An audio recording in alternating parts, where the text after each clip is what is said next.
ఒక మనిషిని చంపేసే అంత ధైర్యం మీకు ఉన్నప్పుడు అదే ధైర్యంతో పేరెంట్స్ ఒప్పించుకుని పెళ్లి చేసుకోలేరా? నిజంగా మన దేశంలో ఎన్నో ఘోరాలు. లాస్ట్ 2 months లో 10+ కేసెస్ సేమ్ ఇవే. పెళ్ళైన తర్వాత రోజే పాయిజన్ పెట్టి చంపేయడం, ఎక్కడికో హనీమూన్కి వెళ్తే ఎవరితో కలిసి చంపేయడం. రీజన్ ఏంటంటే వేరే వేరే అఫైర్స్. మీకు అంత ఇష్టం ఉన్నప్పుడు పెళ్లి చేసుకోవడం ఎందుకు? ఫస్ట్ రీజన్ ఎందుకు అసలు పెళ్లి చేసుకోవడం.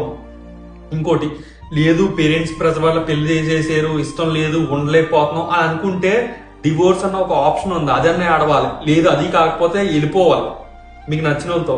అంతేగాని ఒక మనిషిని అర్థాంతరంగా మీతో ఎన్నో హోప్స్ వస్తారు, మిమ్మల్ని ఎంతో నమ్మి మీతో వస్తారు, అలాంటి వాళ్ళని మీరు చంపేస్తున్నారు. ఇప్పుడు చంపేసి మీరు ఏమైనా సుఖంగా ఉంటారా?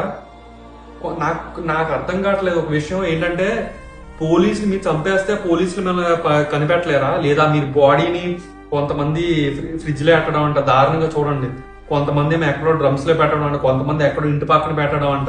ఏంటి పోలీసులు అందరూ పిచ్చోళ్ళ మిమ్మల్ని కనిపెట్టలేరా? మీరు జైల్లో చెప్పుకూడే ఇలాంటి పనులు చేసి ఇలాంటి వాళ్ళని జైల్లో పెట్టడం కాదు, నిజంగా ఉరి తీసేయాలి ఇలాంటి వాళ్ళని. ఇప్పుడు మీరు చంపేయడం వల్ల అప్పుడు వాళ్ళ ఫ్యామిలీ అంత బాధపడితే ఇప్పుడు నిజంగా ఒక నరకం. ఇలాంటి పరిస్థితులు అయితే ఎవరికి రాకూడదు.